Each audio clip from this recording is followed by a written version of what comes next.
अस्सलाम वालेकुम, मैं हूं फैसल तारिड़।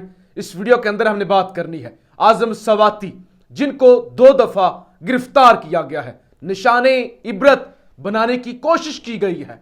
50 से जायद FIRs दर्ज की गई हैं। पाकिस्तान के चारों सूबों में उन्हें घुमाया गया है। उनकी एक शर्मनाक वीडियो भी जारी की गई। उसके बावजूद आजम सवाती जो है वो बाजवा के खिलाफ और एक जो मुल्क की खातिर वो जो इस वक्त जिस एजेंडे पर खड़े हुए हैं उससे बाज नहीं आ रहे। और आज उन्होंने जनरल सैयद आसिम मुनीर से कुछ बड़ी गुजारिशात की हैं, हाथ बांधे हैं और उनको बताया है कि अब ऐसे नहीं चलेगा। बाजवा का जो तरीका था उसको छोड़ना पड़ेगा। लिहाजा इस वीडियो के अंदर इस हवाले से हम बात करेंगे। आलमी अदारे ने जी एक रिपोर्ट जारी की है। उस रिपोर्ट ने इस इंपोर्टेड हुकूमत की धज्जियां उड़ा दी हैं, नंगा कर दिया है। उस हवाले से भी हम बात करेंगे। पेशावर के अंदर कल धमाका हुआ था, मैं समझता हूं एक बहुत बड़ा सानेहा। अब उस पर क्या पेशरफ्त हो रही है और अबूरी वज़ीर आला ने कितना शर्मनाक बयान दिया है इस धमाके के बाद, इतने बड़े साने के बाद, वो जब आप सुनेंगे तो मुझे लगता है कि आपका भी इसी तरह से यही जज्बात होंगे जो इस वक्त मेरे हैं। आजम सवाती साहब ने जी आज मीडिया से गुफ्तगू की, बड़े अरसे के बाद उन्होंने प्रेस कॉन्फ्रेंस की और उन्होंने कहा जनरल आसिम मुनीर साहब, मैं आपसे कुछ बड़े बाअदब तरीके से गुजारिशात करना चाहता हूं। आपको मेरी बात सुननी होगी, यानी उन्होंने कहा कि आप मेरी बात को इग्नोर नहीं कर सकते, आपको मेरी बात सुननी होगी, इसके अलावा कोई हल नहीं है कि आप मेरी बात ना सुने। उन्होंने कहा जनरल आसिम मुनीर साहब, एक रास्ता वो है जो बाजवा ने चुना, एक रास्ता वो है जो बाजवा और बाजवा के हवारियों ने इख्तियार किया और उस रास्ते पर चलने से मुल्क को जो नुकसान हुआ वो तो हुआ, उसकी तो बात करेंगे बाद में, लेकिन पूरा मुल्क, पूरी कौम जनरल रिटायर्ड बाजवा पर लानत भेज रही है। उन्होंने कहा ये देख लें, ताकत के अंदर वो भी था, फिरौन वो भी बना हुआ था, जो चाहता था वो कर देता था, नंगा किया, कत्लो गारत, वो जो सब कुछ हुआ उन्होंने जिक्र किया आजम सवाती साहब ने। उन्होंने कहा एक रास्ता बाजवा ने चुना, नुकसान जो हुआ वो अलग है, लेकिन आज पूरी कौम बाजवा पर लानत भेज रही है। अब उन्होंने कहा मैं आपसे मुखातिब हूं, उन्होंने कहा अब मैं आपसे मुखातिब हूं, अब आप डिसाइड करें कि आपने कौन सा रास्ता चुनना है। बाजवा ने जो स्क्रिप्ट दी है इससे मुल्क नहीं चल सकेगा। उन्होंने कहा बाजवा ने जो स्क्रिप्ट दी है ना, इससे निजाम नहीं चलेगा, आपको जो बाजवा की हवारी हैं उनसे अलग करना होगा और उनका सफाया करना होगा। उन्होंने कहा मेरे यानी आजम सवाती और इमरान खान के कत्ल का अगर मंसूबा है, अगर तो मेरे और इमरान खान के कत्ल से निजाम चल जाएगा ना, मुल्क चल जाएगा, कर ले तजर्बा, जान हाजिर है। लेकिन अरशद शरीफ का भी कत्ल किया गया, जबानें नहीं रुकी, काम नहीं बना, लोग नहीं डरे। जनरल साहब इमरान खान को कत्ल करके देख लें, मुझे कत्ल करके देख लें, अगर निजाम चलता है तो चलाएं, लेकिन नहीं चल सकेगा। यह आजम सवाती की जानब से कहा गया। उन्होंने कहा अपने इर्द गिर्द गंद साफ करें। इमरान खान के खिलाफ अगर आपको कोई जाती गुस्सा है तो वो गुस्सा दूर करें, कौम को इसकी सजा मत दें। आप सैयद हैं और मौला अली का फरमान है कि जो है वो माफ करने वाला जो है वो बड़ा होता है और इंसाफ करने वाला। अच्छा, उन्होंने कहा मैं आपसे एक गुजारिश करता हूं, हाथ बांध कर खुद को आइन के ताबे कर देंगे तो इज्जत मिलेगी, पूरी दुनिया में इज्जत मिलेगी, वरना कोई इज्जत नहीं है खुद को अगर आइन के ताबे ना किया। उन्होंने कहा मोदी की इकॉनमी, जनरल साहब, मोदी जो आपका भी दुश्मन है मेरा भी दुश्मन है, मोदी की इकॉनमी 5 ट्रिलियन पर आ गई है और हम आटे के लिए लाइन में लगे हुए हैं।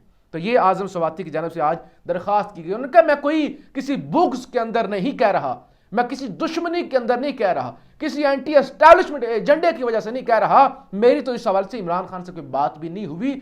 मैं मुस्कुराते हुए चेहरे से गुजारिश कर रहा हूं जनरल साहब, ना इमरान खान के कत्ल से मुल्क चलना है, ना एंटी ये इमरान खान पीटीआई के अगेंस्ट जाके मुल्क चलना है, आइन को ताबे करें। उन्होंने कहा दुनिया के किसी एक मुल्क की मुझे मिसाल दे दें जहां आइन और कानून की धज्जियां उड़ती हों और वह मुल्क खुशहाल हो। अगर दे सकते हैं तो उन्होंने कहा मैं आपसे मुतमिन हो जाऊंगा। उन्होंने कहा ऐसे अब निज़ाम नहीं चलेगा। तो ये होगी नंबर 1 बात।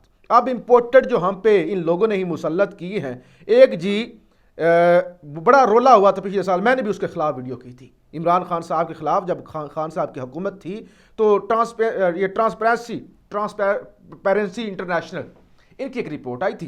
तो ट्रांसपेरेंसी इंटरनेशनल के अंदर उस वक्त करप्शन का बड़ा अजीबोगरीब इंडेक्स था। मैंने तनकीद की थी, खुल के की थी खान साहब की हुकूमत थी। मैंने कहा क्या ड्रामा लगा हुआ है, रियासत मदीना की बात करते हैं और करप्शन का लेवल दुनिया के अंदर कहां पे जा रहा है। आज जब 1 साल बाद रिपोर्ट आई है ट्रांसपेरेंसी इंटरनेशनल की, तो पाकिस्तान का बेड़ा करप्शन के लिहाज से पहले से ज्यादा गर्क हो चुका है।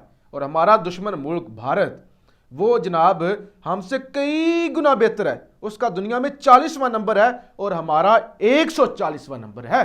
करप्शन के लिहाज से भारत का 40वां और हमारा दुनिया के 180 ममालिक की जो लिस्ट है उसमें 140वां नंबर है। यानी हम जो पिछला साल था उससे भी ज्यादा करप्ट कौम दुनिया के अंदर दिखाए गए हैं। तो ये इंपोर्टेड हुकूमत आई थी और ये जनाब वो डॉलर भी मजबूत हुआ था और वो जो बयान आया था प्रेस कॉन्फ्रेंस डीजी साहब ने की थी, तो ये इस तरह की सुगातों की वजह से मुल्क का बेड़ा गर्क हुआ है।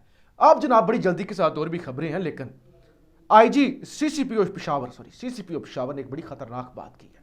वो कहते हैं ये जो कल धमाका हुआ ना, इम्कान है हमलावर किसी सरकारी गाड़ी में बैठकर आया हो। टीटीपी ने तरदीद कर दिया है। अमूमन पहला शक टीटीपी में जाता है। टीटीपी ने कहा हम नहीं ये काम करते, मसाजिद के अंदर नहीं। टीटीपी ने तरदीद कर दिया। सीसीपीओ पेशावर कहते हैं इम्कान है हमलावर किसी सरकारी गाड़ी में बैठ कर आया हो। और फिर कल जो एक बेशर्मी की इंतहा हुई, एक तरफ लाशें पड़ी हुई थी, एक तरफ जो है वो जल रही थी, अल्लाह का घर भी जल रहा था, शहीद हो चुका था, और दूसरी तरफ टीवी पर बेशर्मी की ये सारी हदें पार हो रही थी कि ये जो है अब नून लीग जो है वो इलेक्शन नहीं करवाने पड़ेंगे। देखें दहशतगर्दी शुरू हो गई है तो अब इलेक्शनों का इल्तवा होगा। ये को गरीदा फारूकी और इस तरह के बेशर्म जो बाकी लोग हैं उनकी जानब से इस तरह का प्रोपेगेंडा किया गया। यानी जहां जहां देख के ये सारी चीजें बर्दाश्त नहीं होती, वही एक नैरेटिव फौरी तौर पर बिल्ड करने की कोशिश की गई क्योंकि दहशतगर्दी हो गई है, अब इलेक्शन की तरफ मामला तो नहीं जाएंगे। अच्छा जी, ये हो गया। दूसरी तरफ जरा दूसरी चीज़ मैं आपको ज़रा बता दूं, इस वक्त निगरान वज़ीर आला हैं KPK के आज़म खान साहब। पेशावर धमाका अल्लाह की मर्जी है, तो कहते कोई नई बात नहीं है, 40 सालों से ऐसे धमाके हो रहे हैं, कोई नई बात नहीं है, 40 सालों से लोग मर रहे हैं, कोई नई बात नहीं है। और फिर कहते हैं पेशावर धमाका अल्लाह की मर्जी है। देखिए ये जो अल्लाह को बीच में ले आते हैं ना, बेशक अल्लाह की ही मर्जी होती है, लेकिन ये जो इस तरह के कामों के अंदर ना, वो क्या कहा, अल्लाह ने ये मुल्क बनाया था, अब इसकी मैशत भी अल्लाह के हवाले है, ये इसहाक डार ने कहा, अल्लाह के हवाले है। अच्छा, जो मतलब चीज नाकाम हो जाते हैं बेड़ा गर करके बाद में अल्लाह पे डाल दो। इसहाक डार ने कहा अल्लाह ने बनाया था, अल्लाह दे हवाले, तुसी फिर इत्थे की कर दो पे, जुत्तियां ला के मारो इन्होंने कि आप लुट के खा गए, गरीबों से आपने रोटी दाल रोटी छीन ली। रक्षा ड्राइवर परेशान है कि रक्षा का पेट्रोल कैसे पूरा करें, सवारियां तो किराया देती नहीं है, फिर सारे जाहिर है लोग रक्षा ड्राइवर से लेकर आम झुग्गियों झोंपड़ियों के अंदर रहने वाले परेशान हैं। तो ये अल्लाह पे डाल दो, अल्लाह मैशत ठीक करेगा, अल्लाह के हवाले है, हाथ खड़े हमारे, अल्लाह जाने। अच्छा, अब ये कहते हैं अल्लाह की मर्जी धमाका हो गया, अल्लाह ने कहा कि धमाका होना चाहिए, अल्लाह की मर्जी हो गया। यानी इतना बड़ा सिक्योरिटी ब्रीच, कोई कह रहा है कि सरकारी गाड़ियों के अंदर जा सकती है, कोई कहता है ये मुलव्वस होगा। इतना बड़ा सिक्योरिटी ब्रीच ये यूके के अंदर होता कहां?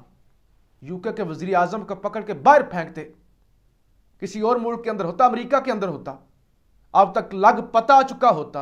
अल्लाह की मर्जी है, कोई उनका कहता कि भाईजान सानू की असी हुण की कर सकते सी, ये तो अल्लाह की मर्जी है, तो होना ही होना सी, ये तो होना ही होना था। ये इस नहज पे बेशर्मी इस मुल्क के अंदर जा चुकी है कि जो नेगेटिव चीज हो जाए, ओ अल्लाह की मर्जी, भाई आप जिम्मेदारान, आप किस बात के लिए हैं? पुलिस किस लिए है, एजेंसियां किस लिए हैं, फौज किस लिए है, हुकूमतें किस लिए हैं? तहफ्फुज नहीं दे सकती। अल्लाह दी मर्जी दफा हो तुसी, मुल्क चलता रहेगा अल्लाह के आसरे पे। ये बेशर्मी इस मुल्क के साथ जो हो रही है ना, ये नाकाबिले बर्दाश्त है। अल्लाह इस मुल्क पर रहम करे। पाकिस्तान जिंदाबाद।